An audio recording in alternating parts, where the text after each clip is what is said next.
दोस्तों नमस्कार। मैं मुकेश सुदैनिया सीधे बोल में आप सभी का स्वागत करता हूं और आपसे अपेक्षा करता हूं कि आप चैनल को सब्सक्राइब करें। दोस्तों, बिहार में छात्र आंदोलन कहीं नीतीश की खटिया खड़ी न करते और उन्हें सत्ता से हाथ भी धोना पड़ सकता है।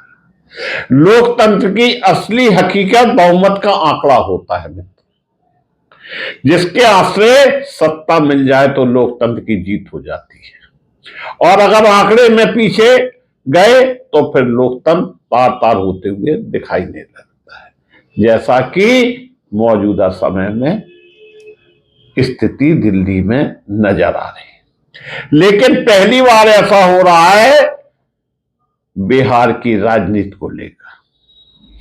2025 दस्तक दे चुका है।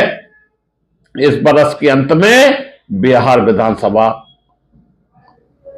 के चुनाव होने वाले हैं और 3 सवाल बिहार की राजनीति को खाए जा रहे हैं। पहला सवाल तो यह है कि वाकई छात्रों का आंदोलन क्या सत्ता को बदलने की ताकत रखता है दोस्तों। दूसरा सवाल, सत्ता बदलने की ताकत अगर छात्रों में है तो क्या इस दौर में खलनायक नीतीश कुमार हैं या भारतीय जनता पार्टी, जो कि समर्थन दे रही है। तीसरा सवाल, बिहार को क्या वाकई किसी नए चेहरे की जरूरत है और अगर वह चेहरा मौजूदा वक्त में राजदा के भीतर नहीं तो क्या। यह 3 सवाल बिहार की राजनीति को लेकर दिल्ली में लगातार हलचल मचाए हुए हैं, क्योंकि बीजेपी किसी नेता का कोई अपना ऐसा चेहरा नहीं है जो पूरे बिहार को अपने पीछे लेकर चल सके। चुनावी जीत के लिए जाति समीकरण मायने रखती है, इससे कोई इनकार नहीं, लेकिन चेहरा तो चाहिए। बीजेपी के पास एक ही चेहरा हुआ करते थे, सुशील मोदी, जिनका निधन हो चुका है और उस शून्यता को भरने के लिए कोई और नेता उभर कर सामने आया नहीं। और अब सवाल यह है कि बीते दशकों से नीतीश कुमार राजनीति की लकीर पर लगातार चल रहे हैं। उसमें वह बैलेंस कुछ आंकड़ों के लिहाज से ऐसा बना लेते हैं जहां उनके बगैर या तो आरजेडी या फिर भाजपा चल नहीं सकती। लेकिन इस बार दिल्ली का चिंतन नीतीश कुमार से ज्यादा चिराग पासवान को लेकर है। नीतीश से ध्यान भाजपा का हटता नजर आ रहा है, मोह भंग होता नजर आ रहा है और चिराग पासवान पर प्यार उमड़ रहा है। चिराग पासवान की उम्र चुनौती देती है तेजस्वी यादव को। चिराग पासवान की समझ और उनकी राजनीति पहल बीजेपी के करीब उन्हें लेकर आती है। लेकिन मोदी साहब राजनीति के वह असल वजीर हैं। बिहार में कम से कम उनके पास 5 सांसद भी हैं। आंकड़ों के लिहाज से दिल्ली इस चिंतन कर रहा है कि एनडीए की ताकत 293 है।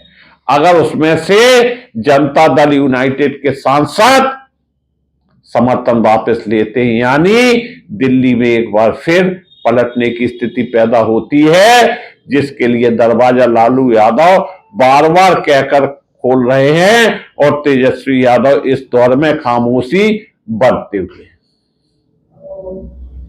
लेकिन बिहार के छात्र आंदोलन और बिहार की आर्थिक सामाजिक परिस्थितियों ने एक चेतावनी तो हर किसी को दे डाली है।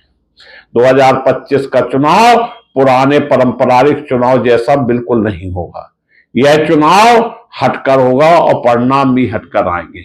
सवाल सिर्फ इतना है कि उनमें कौन सा नया प्लेयर शामिल होता है और नए प्लेयर के पीछे कौन कौन खड़े होंगे। नीतीश कुमार हकीकत को समझ चुके हैं, उनका पत्ता साफ 2025 में होता नजर आ रहा है। वो रहें या ना रहें, कुछ राजनीतिक गारंटी चाहिए तो भाजपा देगी नहीं, क्योंकि खलनायक के तौर पर वह चाहती नहीं है। बीजेपी भी अपनी राजनीति को साधने के लिए अगर नीतीश कुमार का चेहरा गायब हो जाए तो फिर सामने आरजेडी के होगी, और राजद को काउंटर करना है तो उसके लिए मुश्किल नहीं होगा, क्योंकि उसके साथ चिराग पासवान होंगे। अगला सवाल, चिराग पासवान को इससे मिलेगा क्या? चिराग पासवान को बहुत कुछ मिलेगा। चिराग पासवान को अपनी राजनीति साधने का अवसर मिलेगा और उन्हें आगे बढ़ने का मौका भी मिलेगा।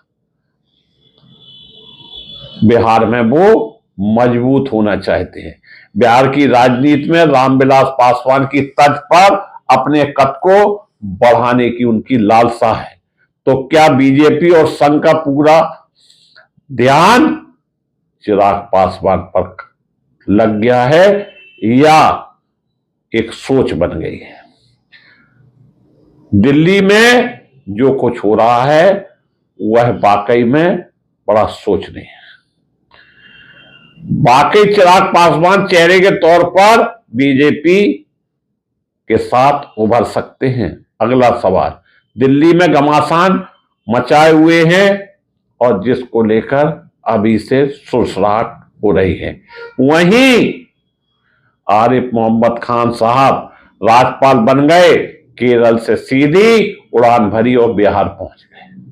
वह चाहते हैं कि पुरानी पारंपरिक परिस्थितियों उनके साथ जुड़ जाएं, जो 30 से 35 वर्ष पहले कांग्रेस के नाम पर हुआ करती थी।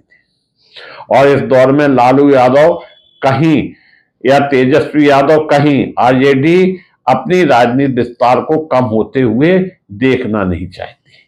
यहीं से असली खेल शुरू हो रहा है दोस्तों, जिसमें लालू यादव जब कहते हैं कि दरवाजा खुला हुआ है तो यह संदेश नीतीश कुमार की राजनीतिक सौदेबाजी को बढ़ाता है। वैसे भी वो नीतीश कुमार जी सौदेबाजी में माहिर खिलाड़ी है। नीतीश कुमार की राजनीतिक सौदेबाजी बीजेपी को उस दिशा में ले जाती है जहां वह बिहार में एक नए राजनीतिक प्रयोग को करने की दिशा में आए और चिराग पासवान को सामने खड़ा कर दें। और इन सब के लिए क्या पटना का राजभवन बीजेपी का नया हेडक्वार्टर अगले 8-10 महीने तक चलने वाला है।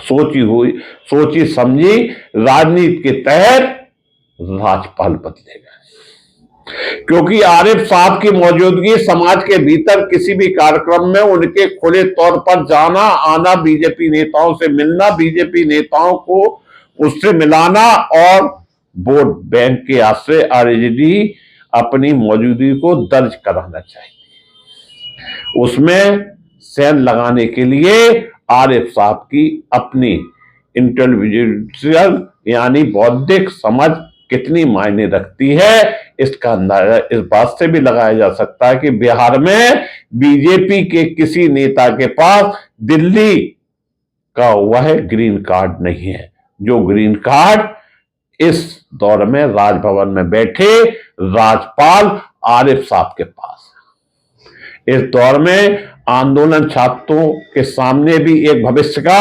मसौदा तैयार करके कम से कम मौजूद नीतीश बेहतरीन व्यक्ति कोई और हो नहीं सकता। इसलिए व्यवस्था इस रूप में की जा रही है कि हर महीने कम से कम 1 या 2 सेमिनार राज्यपाल की मौजूदगी में बिहार में अलग अलग क्षेत्रों में होने चाहिए। और आरिफ साहब अपनी समझ, अपनी दृष्टि और राजनीतिक तौर पर जहां फिट बैठते हैं वह करने से चूक नहीं रहे।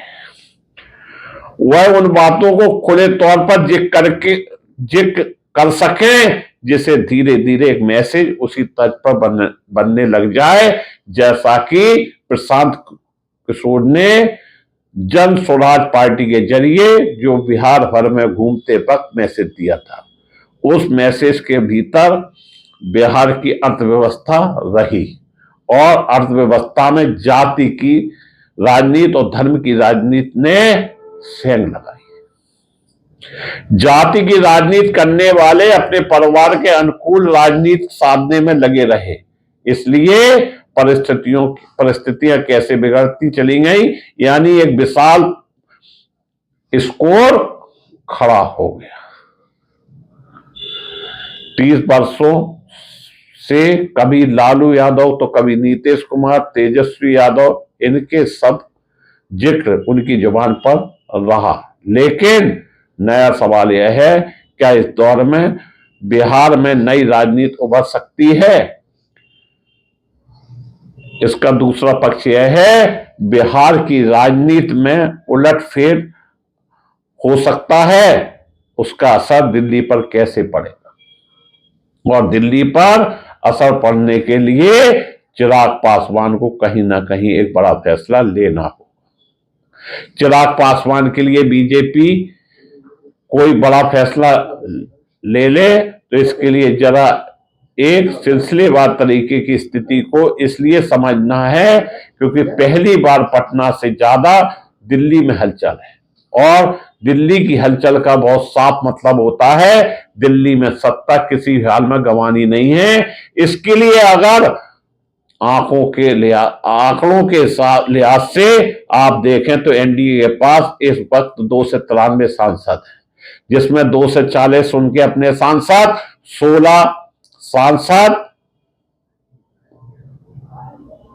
नीतीश कुमार के, और उसके बाद में चंद्रबाबू नायडू की पार्टी जनता दल यूनाइटेड के 12 सांसद, उसके बाद शिवसेना महाराष्ट्र में 7 सांसद उनके पास हैं, उसके बाद पांच जो है वो है चिराग पासवान, लोजपा रामविलास पासवान की पार्टी है जिसके पास 20 सांसद हैं, यानी 12 होते हैं तो 12 जाते हैं तो 281 पर आती है। एक झटके में एनडीए 272 का जादुई आंकड़ा पार करने में सफल हो जाए। उसके बावजूद भी उसके पास 281 का मतलब है 9 सांसद ज्यादा। उसमें चिराग पासवान की राजनीतिक सौदेबाजी सबसे ज्यादा बढ़ जाएगी, और पटना के भीतर यह माने रखती है, और एनालिसिस राजनीतिक तौर पर राजदा और जदयू को लेकर उनके अपने आने वाले वक्त की बिसात बिछाने के लिए जो तरीके सोचे जा रहे हैं, उसमें चिराग पासवान अगर वह भी इस पर आ जाएं, यानी एक झटके में मैसेज जैसे इंडिया गठबंधन देश भर में बीजेपी के खिलाफ खड़ा हुआ है, उसी तर्ज पर अगर बिहार की राजनीति में बीजेपी के खिलाफ हर कोई सामने आ जाए तो आखिरी मूवमेंट में यह भी हो सकता है जो मांझी साहब हैं, जिनके वह अकेले सांसद हैं हम पार्टी के साथ, वो भी मूवमेंट शुरू हो जाएगा। और एक ही सही लेकिन एक एक करके अगर आप टटोलना शुरू कीजिएगा तो बहुत सारे एक एक सांसद खड़े हो जाएंगे, जिसमें यूनाइटेड पीपल्स पार्टी आदि शामिल है। बिहार में छात्रों का आंदोलन और छात्रों के भीतर का गुस्सा, बिहार में किसान मजदूर परिवारों की भागीदारी राजनीतिक तौर पर नहीं के बराबर है। इसका मतलब यह है जो भी राजनीति में एमएलए और एमपी बन चुका है, इस परिवार से जुड़े हुए लोगों की मौजूदगी बिहार की राजनीति में है, तो चिंतन मनन तो दिल्ली के भीतर सबसे बड़ा हो चला है। उसमें 2 सवाल इतने बड़े हो गए, पहली बार ही भाजपा के भीतर सबसे बड़ा सवाल यह हो गया कि नीतीश कुमार को चुनाव लड़ना चाहिए या नहीं लड़ना चाहिए। अगर नहीं लड़ेंगे तो कहीं भाजपा को फायदा तो नहीं होगा, यानी बीजेपी खुद पार्टी को अलग फायदा हो रहा है, तो फिर क्यों लड़ना चाहिए। मतलब भाजपा नीतीश के साथ चुनाव नहीं लड़ेगी, और निश्चित रूप से नीतीश अकेले पड़ते नजर आएंगे। लालू यादव उनके लिए दरवाजा खोले या ना खोले, लेकिन आप अपने लिए ऐसी व्यवस्था कर लीजिए कि दरवाजा यहां से बंद हो रहा है, मतलब भाजपा से दरवाजा बंद होने के संकेत दिए जा चुके हैं।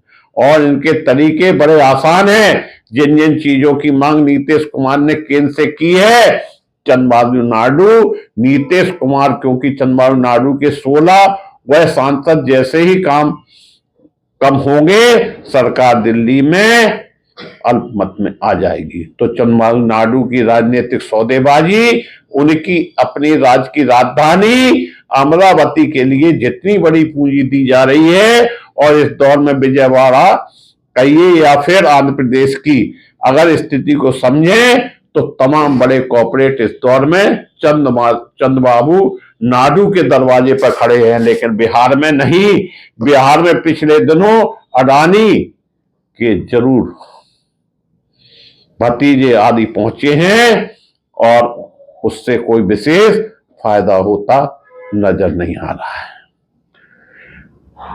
कितना इन्वेस्टमेंट करेंगे, क्या करेंगे, कौन से वादे करेंगे, यह सब नीतीश के लिए बड़े सवाल होते जा रहे हैं। इंडस्ट्री या उसको लेकर भी अब बिहार की जनता लगभग नीतीश की बातों में आने वाली नहीं है।